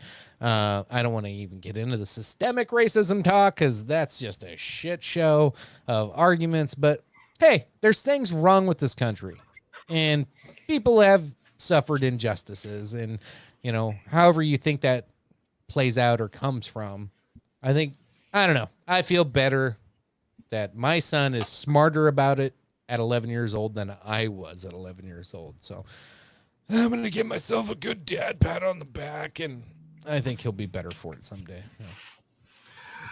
Yeah, that's the journey that every father has to wonder. It's like, oh, Jesus. It's a fucking weird moment. How do we navigate this one? The first day that one of my favorite restaurants opened up, I got a reservation, and me and my daughter went out to eat there. And there was the protests right there in York. And we're driving by, and she's asking, what are they protesting about? And it's like, oh, wow, damn, really? I got to hit this all in 2 blocks. Because, the restaurant was 2 blocks away. So I got to, get this in there quick. And so it was, police in Minneapolis killed a man with excessive force. And they're protesting to make sure that he gets justice. I don't know why they're here in York. I'm sorry. I have no idea. I'm sorry. Good. That's all I got for you. And she asked a couple more questions, and then we went in and had ourselves a lovely, lovely dinner. So you're right. Like the kids these days are now much better equipped on this than any of us ever were, because this wasn't constantly a topic every single day, and it didn't permeate into every single element of whatever you're talking about. We have plant allies now, for fuck's sake. So these kids have a pretty weird world they have to navigate. Good luck, kids. Fuck. But if you're gonna keep it on me, my beautiful face. But we had this conversation, and my daughter, she's looks Hispanic. She presents Hispanic, identifies as Hispanic. And so we've had some very deep discussions about race in the past. And it can be uncomfortable at times, but I'm glad we've had these discussions. So, and I just tell her, don't ever think you are ever in a position where you have to explain yourself to anybody. Okay? That's the problem with everybody these days. They think that everybody needs to explain themselves for whatever they may have not even done themselves. So don't think you ever have to explain yourself to anybody. And that's what I've seen is even Chicken the other day, you were telling me about a debate where you were in where suddenly you're in a position where for no given reason, you now have to explain yourself to somebody over whether you support something enough. It was kind of like when we were having the political compass test. Yes, you might agree, but God damn it, you don't agree enough, you shithead. So I'm going to keep fucking badgering you till you agree enough. So that was you, Phil. Oh, yeah. Sorry. But,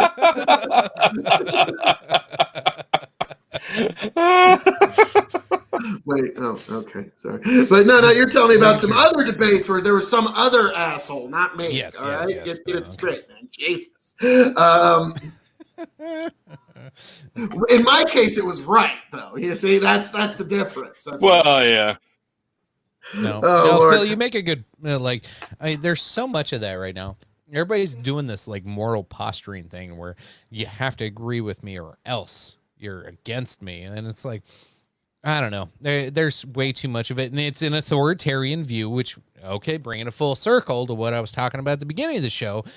Is this authoritarian fucking crazy leftist view that we all have to bend the knee and do what somebody else is telling us to do just brings out the worst in people sometimes. And it's starting to bring out the worst in me at times where I'm having these weird thoughts. I almost I didn't do it today, but I had the thought in the back of my head of, do I need to look up if there's a local militia here that I should join? Like that thought ran through my head today. Well, thanks, Chicken. Now the Dog and Chicken Show is now a permanent part of the secret underground cabal, Illuminati New World Order. We're now part of their weekly show prep. Thanks, Chicken.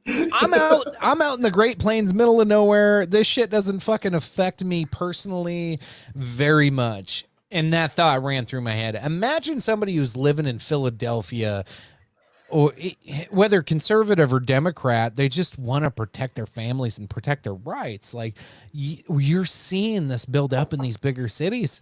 It's fucking scary. If I'm thinking it out here in the middle of nowhere, and granted, I'm a little bit of a conspiratorial, crazy, weird guy.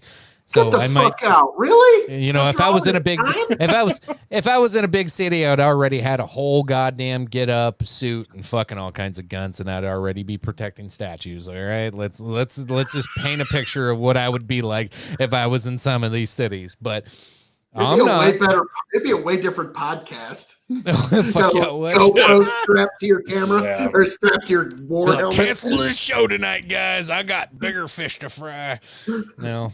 I was gonna say, what point are we gonna start doing? When are we gonna start doing live on the scene podcasting? Chicken's out there with the GoPro helmet and the fucking microphone. Okay, guys, I'm in the thick of it. Oh, shit, shit. Oh, that's on fire. Oh shit. They're growing. They're growing flowers. Yep. This is a garden. It's only half on fire, but it appears they're growing beans. And they're friends with it. Guys, it's getting serious. Save the plant allies! Save the plant... it burns! So, I would make sure they were my plant allies. Oh, man. Oh, Jesus. Like that one, I'm going to have to show that one. You realize I'm going to have to take a picture of that and show it to everybody at the farm tomorrow. They're not going to believe me. They're not going to believe me when I tell. No, you don't get it. They think there's plant allies now. What? Bill, shut the fuck up. What are you talking about? No. Look at this shit. Like, yeah, they're gonna lose their shit. It's gonna be pretty funny. So, yeah, that's the plant allies. I did got a good comment here. Happy Father's Day again. Happy Father's Day, guys. Yeah, thank you. Coming right around the corner. Yeah, that is right. This is right around the bend. Oh shit! I gotta plug in my laptop real quick. You guys take the screen.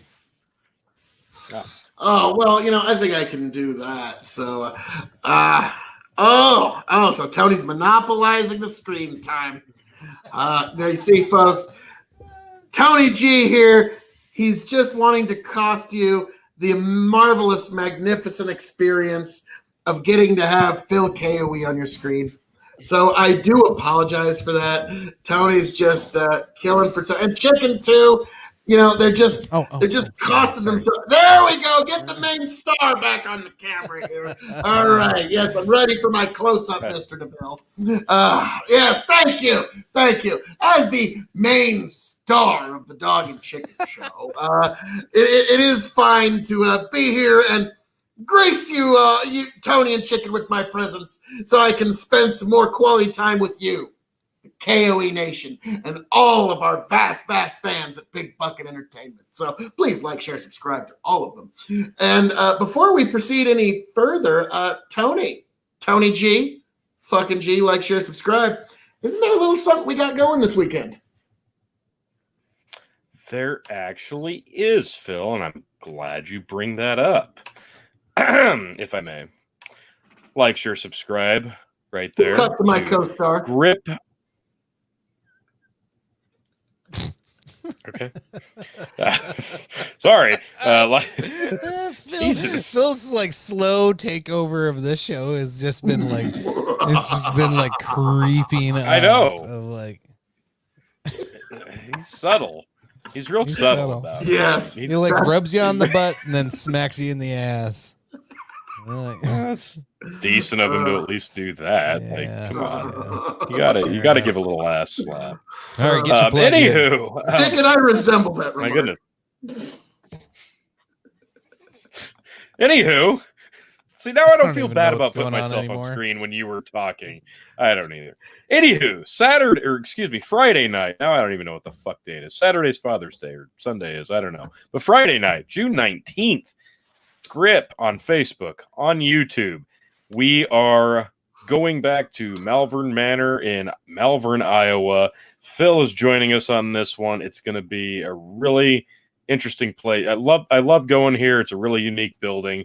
It's going to be a good one. We haven't been out since last summer, so I'm just aching to get back out there. Can't wait. It's going to be fun. I'm sure we're going to do a little bit of podcasting about this episode. Hell, maybe we'll do a little podcasting live on site if we can do it. So look forward to that. Again, follow us on YouTube and Facebook. Phil's going to be going on his first one. It's going to be interesting to see how Phil reacts to the setting and the KOE Nation invasion of the ethereal is upon us, folks. We are mere days away from the realm of phantasmagoria and ethereality. Tony, how long have you been practicing this? With the unstoppable force that is the KOE Nation. This is happening this weekend, folks. Friday. Be there. I think Love that's it. the spirit Tony's going for. Yeah. Yeah, basically. I mean, that's essentially it. So are you guys planning on I know you guys just went through the whole thing. So any specific times you want to try to plan on going live or anything you guys are like I don't know, you're going to try to do it on you said the Grip on Facebook and doing the YouTube I'm channel thinking too? Ideally, I think we're going to get there around between 6 and 7. If it's cool with the guy who gives the tour, I'm just kind of planning on doing a live walkthrough of the place because that's something we haven't done before. I usually do a handheld recording of the walkthrough and just mostly for documentation purposes. But like, maybe if he's cool with it, we can actually get a guided tour because people usually have questions about it. I thought that'd be kind of a cool thing. So I'm going to ask him about it. If we can set it up, that'd be great.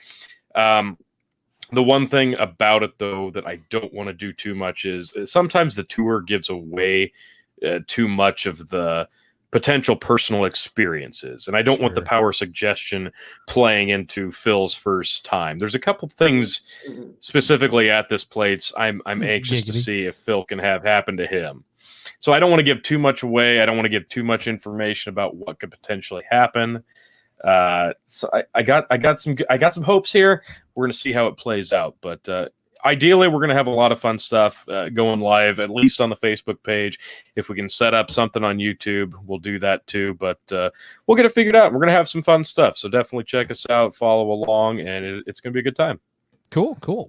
We'll see if we can't multi-stream and multicast whatever you guys do as much as possible. If you're curious and want to check in and see how things are going. If it's Friday night, you're bored and want to know what a ghost hunt's looking like in real life, you can jump in and see if Phil's scared. I'm sure. I'm very terrified. I'm trying to really muster up my courage for this one, guys. I think now, Chicken, you're asking when are we going to live stream? Obviously, when we've got the ghost cornered and on camera. God, come on. Ideally, yes. Isn't that how that works, T? Like, it's gonna be Phil sitting there with a box that we're hooked up to like this big like metallic cord rope thing, and he's gonna be like, "I'm gonna catch him." And he's gonna throw out the box like it's Ghostbusters. And it's gonna pan to Tony, and Tony's just gonna be like, "Fucking Christ." Okay, Well, don't really, give I him was any just more throwing, like, ideas because he's the already box got with a stick scenarios on in it. his head. I was gonna put like a big box with like a stick on it and like splash a little holy water on the box, and then when the ghost gets under the box, pull out the stick and you got it. Like that's how that works, right? I mean, and Tony, I wonder why you haven't brought me on ghost hunts previously. Yep. This is gonna be fun, folks. This is gonna be fun. This is gonna be the best ghost. This is going to be the greatest ghost hunt in ghost hunting history ever. Tony? Done. This is going to be fun. I'm going to have too much fun with What this. have I done? Yes. You have created a monster. That is what you've done. Okay, so for those still watching for whatever reason, who don't understand the process of how we go about it, but we take a very scientific but skeptical, open-minded approach to the investigative process. You go through the investigative process of trying to communicate, but it's not something you're like dead set on happening because the chances are always very slim that you're actually going to be there in the right spot at the right time for something to happen and you catch it on audio or video. But you have to try. You have to make that effort. So basically, you're trying to capture whatever you can on film or audio, and that's really the goal. You want to have a personal experience for yourself, and that's what I'm hoping for. It's a really interesting, unique location, and I'm looking forward to it. We will see how Phil handles it. Phil's already laid out some scenarios that I'm not a big fan of, so we'll cross that bridge when we come to it, as they say. Yes, and when we do cross that bridge, Tony, you're just worried of what have you created here? You have created a monster, but Tony, this is going to be probably one of the most entertaining ghost hunts you've been on in a while. So, well, it'll be the most extreme. Thank you. Yes. Thank you. That is beyond a shadow of a doubt that this particular ghost hunt, which is what you're kind of worried, is going to have extremeness smeared all over it. Just every inch is going to have extremeness on it. That's what you're both wanting and worried about at the same time. Am I correct? Very much so. This is going to be too much fun, chicken. Oh, man. Why did I not go earlier? But yeah, for those who don't know, I'm a little skeptical of anything that can't. You, Phil? That's not like backed by science. So Phil sent me a video today educating me on my favorite scotch and the Jura superstition, and it talks about when you should be using the peat, but it also talked about doing a special handshake after you pour a drink. You are supposed to push hard on the bottle on the little symbol there and then shake hands, and it passes off good luck to your customer or whoever you're drinking with. So for a guy who's super skeptical, to point out a scotch video with some supernatural, spiritual. That is a brilliant piece of marketing, isn't it? So, like, to me, I was just, I did send you a video about the history of Jura, but Tony, I'm gonna keep as open a mind as is possible for me. No, my caveat there, chicken. As open a mind as is possible for me. And Tony, you've seen how black and white I see the world. So I give Phil 45 fucking minutes, and he's gonna be like, "Oh, Jesus Christ!" Like he's gonna go off about. Well, yeah, something. Phil has no patience because that's what Phil. That's all I can ask, Phil. Just, yeah, like that's the thing that, like, I don't think Phil quite grasps just how skeptical I am on a ghost hunt. I think that concept escapes a lot of people because I've seen a lot of places at this point, and I'm excited to watch. It takes a lot to. It takes a lot to impress me. It's also kind of beggars belief to say, "Hey, I'm a ghost hunter, but I'm super skeptical about." Like, come on, goddammit.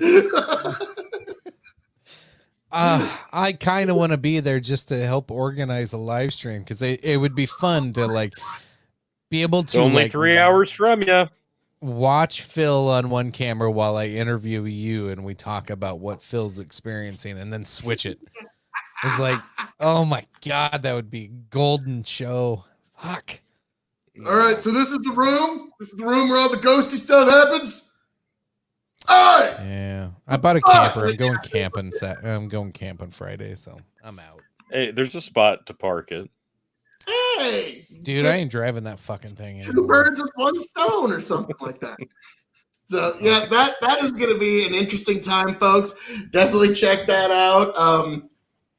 First time I've ever gone on any such thing as this, but I'm just like, fuck it, you only live once, and it seems like fun. So I'm going to go and offer my skeptical, scientific mind, and also. If it's like anything else, Phil samples for one sample. Like this time next week, he's gonna have all the equipment ordered off of Amazon. He's like, no, this is my new fucking thing. What did you like? This has always been my thing. This is my new thing. God damn it! Like this is what I do. I somehow Stick to doubt- podcasting, Phil. You're good. somehow I doubt I'm going to buy all of the super duper, very reliable and very, very true equipment that will, boy howdy, when I wave it here, it blinks lights at me. Did you know it blinks lights? And that means there's ghosts here. Yeah. Like actually, I think if I wanted to, it would be a great scam. You just make something that has this measures ghosts. Really, it just measures how musty and how humid the room is. You're like 5 years too late in the app world because there's like 9 million disgustingly bad ghost apps that people actually use and believe. Oh my God. Well, yeah, like all it does is detect like must, humid air, and radon. And if it's close to any of that, oh, there's ghosts here. There's spooky ghosts. Like, yeah, that's a brilliant. Tony, even if you guys don't do any live streams, you have to record as much as possible and even do sit down conversations, podcast style. This is gonna be fucking gold, and we need to do this. I'm going into. I can't be there for it. You guys have to record some shit because this will be great for a show. Okay. You can even send me the footage. I'll edit, cut, and fucking get shit ready, and we can go live and cover Perfect, because I'm gonna have a lot of footage to go over myself. Just send me interviews right. and chats with Phil. Like record separate. Every time you talk to Phil, make it a separate file of like, okay, Phil just had this experience. Phil, tell me what you seen, what you went through, and yes, it'll be great. So Chicken can have every single solitary second of his KOE content that goes down, so not one moment is missed. For this marvelous experience. I'm hoping like the first 6, Phil's being a real smart ass for it, and then all of a sudden the 7th file, Phil's pale white with a piss trail down his pant. Like, I don't know what the fuck just happened. Oh Jesus. Well, if anybody's still watching, which I don't think anybody is, no. Shoot, I think it's time to wrap this damn thing up. Jesus Christ. What a dumpster fire this turned into. I had fun. Yeah, I did too. I'm not gonna lie. Hey, and I'm not slurring words just yet, so I got a little bit more year to go. I said we had to cap this at 2 hours, so we did about right. Yeah, you got it about right. Shall I take us away? Go ahead, sir. Please. As I am known to say around here at the glorious Dog and Chicken Show, all that being said, this has been Big Bucket Entertainment's Dog and Chicken Show, COVID Chronicles 47. I am the devilishly handsome outlaw himself, your king of extreme, Phil KOE, signing off and handing it off to my indomitable broadcast partners. Please, folks, like, share, subscribe. Like, share, subscribe to KOE Nation on YouTube. Like, share, subscribe to Revolutionary Wrestling Podcast and Grip Paranormal, where your king of extreme this weekend invades the ethereal. Join us, folks. Tony, Chicken, please take it away. Yeah, Friday, Ghost Hunt. Gonna be a good time. follow along. We'll see how this thing plays out. But also, of course, Big Buckin' Entertainment on Facebook, the home for all of our podcasting. Get on there, follow us. You'll see a lot more content. It's just a place to be. I know Chicken's going to plug the locals, so I will just plug also his Big Buckin' News YouTube page and Facebook postings. It's all current events, folks, and by God, that's what we just need more in this world today is current events because it's all so fucking cheery. Chicken? It's also fucking cheery is right. So everybody's already pumped it out and pimped it out. It's listed down below there. You can see it scrolling across the bottom of the page. Also, Tony mentioned locals. So growing this one, it's going to take some time. It's an easy app. Locals app. You can find it on Google Play or on the Apple iTunes store. And then you can sign up for Dog and Chicken Show on there as well. Actually, I think it's listed as Big Buckin' Entertainment now. So I might have to update that scroller. Either way, great show tonight. I appreciate both you guys jumping on here. We had a lot of good conversation. We talked about a lot of crazy news stuff, and I encourage everybody to pay attention locally and understand what's going on. If you start feeling that urge to join a militia, just calm down, take a breath, understand what you're getting yourself into. Just but if fire shit's up getting your Xbox, don't do that. Yeah. But if there's shit's new getting consoles dropping soon, guys. Come on. Yeah, new consoles coming real Like, soon. Out there, stay in, Oh my God. stay in. You gotta say, we got PlayStation 5 coming, man. Let's not fucking cause a second civil war and fuck this shit up. Come on, goddammit. That's right. If shit's that crazy where you live, just chat with your neighbors. You guys protect each other and keep it small groups. We're not in this together. Like everybody keeps saying that shit.